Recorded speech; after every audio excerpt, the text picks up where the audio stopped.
టిల్లులో ఫాదర్‌గా, సంక్రాంతికి వస్తున్నాంలో పెద్దరాజుగా, మరి శివరపల్లిలో గూడా పెద్ద సర్పంచ్‌లా ఇలా క్యారెక్టర్లు చెప్పుకుంటూ పోతే ఎన్నో అద్భుతమైన క్యారెక్టర్లు కూడా చేస్తూ మనందరినీ బాగా ఎంటర్‌టైన్ చేస్తున్న మురళీధర్ గౌడ్ గారు.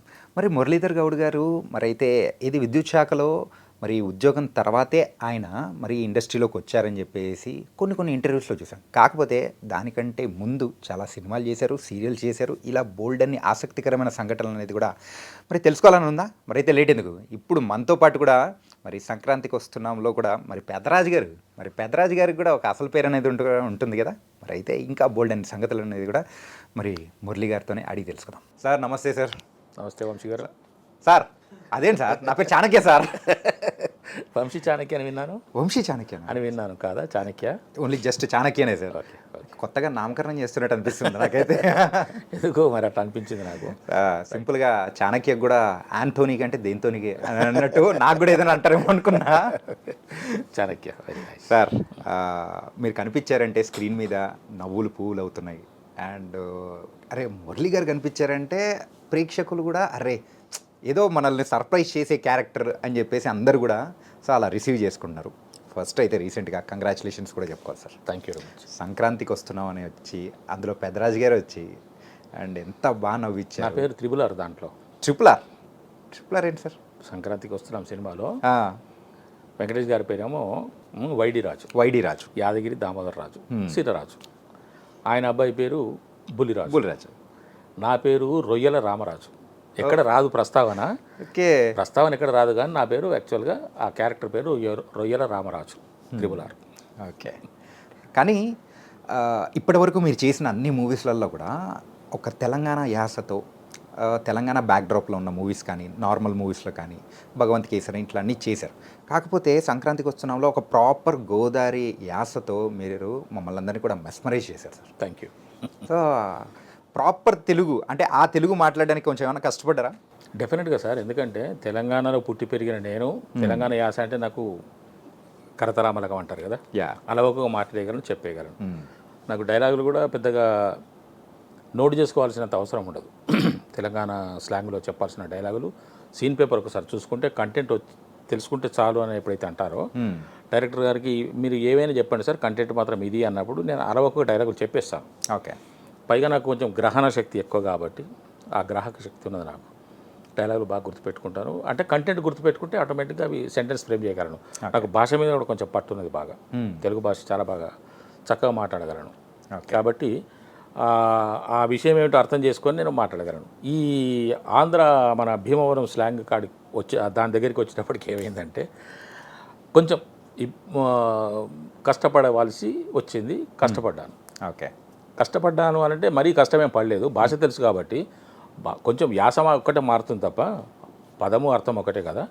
కాబట్టి నాకు పెద్ద కష్టమేం అనిపించలేదు. ఓకే. పెద్ద కష్టం అనిపించలేదు. భాష అంటే భాష మీద పట్టుంది కాబట్టి ఆ యొక్క వస్తువు యొక్క అర్థం నాకు తెలుసు కాబట్టి దాన్ని మనం ఎలా పలుకుతున్నామో ఆ పక్క ఎలా పలుకుతారు, మనం ఏం చేయాలనేది ఒకటి తెలుసుకుంటే, పైగా నాకు ఒక మెంటర్ ఉన్నారు అక్కడ డబ్బింగ్ చెప్పే దగ్గర, పలికించారు. ఓకే. అండ్ ముగ్గురు రాజులు సో హ్యాపీగా సినిమాని మమ్మల్ని అందరినీ కూడా నవ్వుల పూల ఇలా చేశారు. ఒక సంక్రాంతికి వస్తున్నాం అనేటప్పటికీ అది కూడా ఈ సంక్రాంతి చాలా స్పెషల్ అయ్యేలా చేసేసారు. సినిమా తయారవుతున్నప్పుడే మాకు అర్థమైన విషయం ఏంటంటే సినిమా విజయవంతంగా ఆడుతుంది అని. ప్రేక్షకులు ఇంకా కొంచెం చేయి అందించేసి దాన్ని అద్భుతమైన విజయం కిందకి మార్చారు. చాలా సంతోషంగా ఉందండి. ప్రొడ్యూసర్ గారి నుంచి మొదలుకొని ప్రతి వారు, డైరెక్టర్ గారు మహానుభావులు, ఆ డైరెక్టర్ గారు అనిల్ రావుపూడి గారు మూలంగానే నాకు ఆ సినిమాలో క్యారెక్టర్ వచ్చింది. Yes sir. భగవంత్ కేసరి సినిమాలో కూడా వారి ప్రమేయంతో, వారి యొక్క ఔదార్యంతోనే నాకు ఆ విషయం వచ్చింది. కానీ అక్కడ మాత్రం మీ నడివి అనేది కూడా తక్కువ ఉన్నా కానీ ఆ ఉన్న స్పేస్లోనే మీరు బాగా ఎంటర్టైన్ చేశారు. నిడివి తక్కువ లేదు సార్. భగవంత్ కేసరిలో కూడా పెద్ద క్యారెక్టర్ అది. కానీ ఇందులో కంపేర్ చేసుకుంటే దీనికన్నా కొంచెం తక్కువ. కానీ అది కూడా ఒక పెద్ద నటుడితో, పెద్ద హీరో గారితోనే వేషము. దీంట్లో కూడా పెద్ద హీరో గారితో వేషము. ఆ విధంగా నా ప్రయాణం కొంత విజయవంతంగానే సాగుతుంది. ఓకే సార్, మీ లైఫ్ని మార్చేసిన సినిమా ఏదైనా ఉందంటే అది DJ Tillu. Yes. Before DJ Tillu, after DJ Tillu.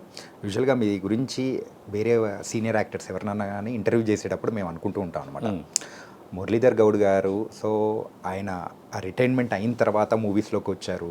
So ఆయన చేస్తున్న క్యారెక్టర్స్ కానీ ఇప్పుడంతా అట్లనే. కానీ మీరు ఆల్రెడీ మూవీస్ మీద ఉన్న ఒక ఇంట్రెస్ట్ కానీ ఎక్కడ వదలుకోకుండా మీరు ఈ ఉద్యోగ ధర్మాన్ని చేస్తూ ఇంకో పక్క సీరియల్స్ చిన్న చిన్న క్యారెక్టర్స్ అయినా కానీ చేస్తూ ఈ ప్రయాణం అనేది కూడా ఒకసారి అంటే తెలుసుకుంటూ ఉంటే చాలా ఇన్స్పైరింగ్ అనిపించింది సార్.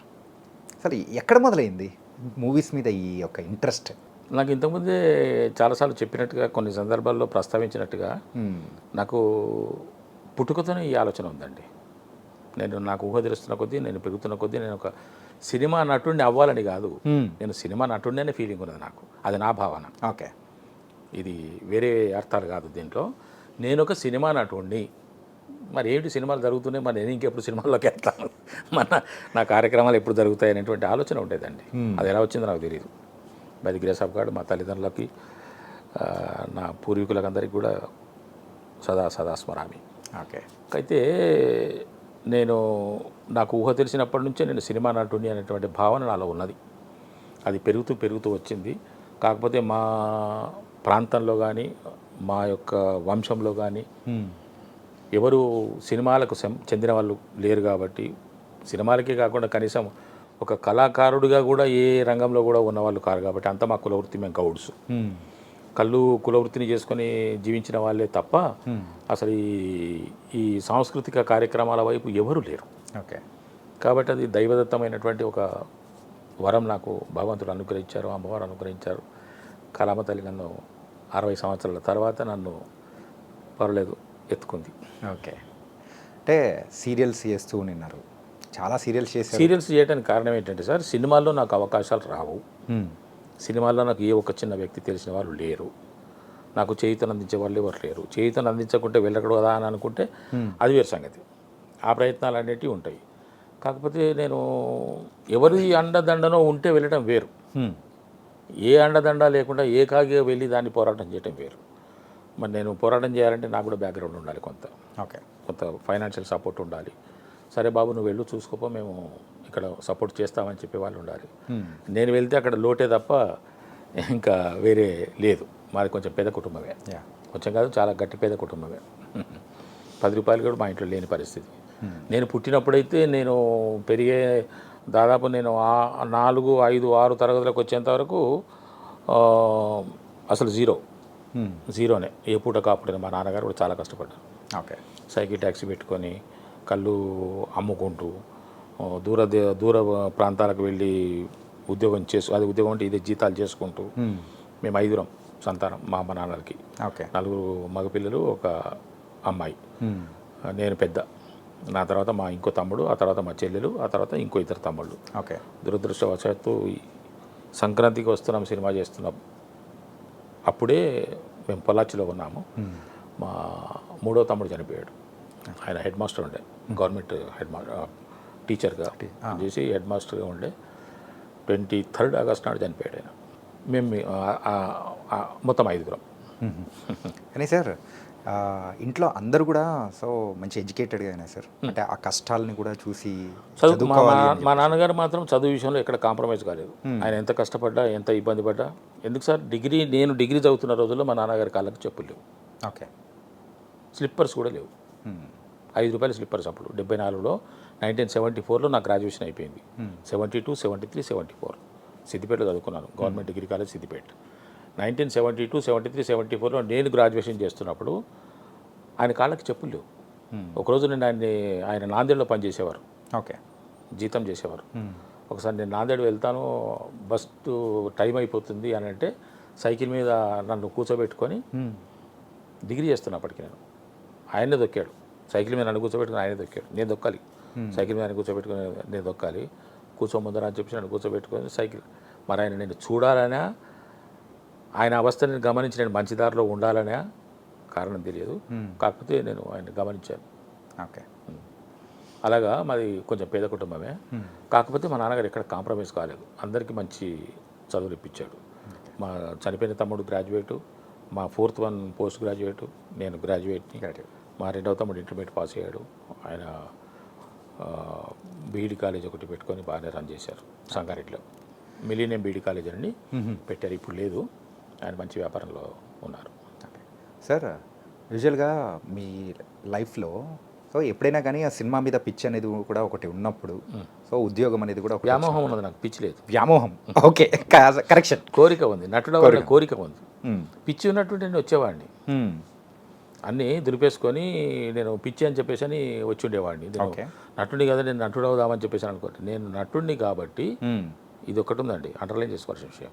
నేను నటుడిని కాబట్టి నాకు తొందర ఏం లేదు, నేను ఎప్పటికైనా రాణించగలను. మనకు కావాల్సింది ఏంది, నటుడు కావటమే కదా. ఒక చిన్న పాత్ర ఇచ్చేసి చేస్తే అది నటనే, మనం నటుడే కాబట్టి తొందర ఏం లేదు. మనం ఎప్పుడైనా వెళ్ళొచ్చు, చేయొచ్చు. కాకపోతే ఇంకెప్పుడు వెళ్తామని ఒకటి లోపల కొంచెం బెరుకుంటేది. వెళ్ళిపోవాలి, తొందరగా వెళ్ళిపోవాలి. నాకు కాన్ఫిడెన్స్ అండి, 100% నాకు కాన్ఫిడెన్స్ ఉన్నది. నేను డెఫినెట్గా ఒక మంచి నటుడుగా అంటే ఇదంతా నా అభిప్రాయమే.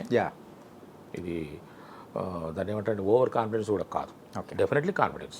నా ఆత్మవిశ్వాసం నాకు ఉన్నది, దాన్ని చెప్పుకోవచ్చు.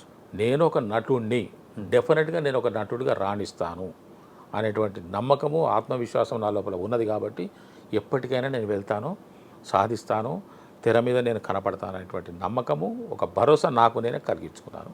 అది నాకున్నది. సార్ ఈ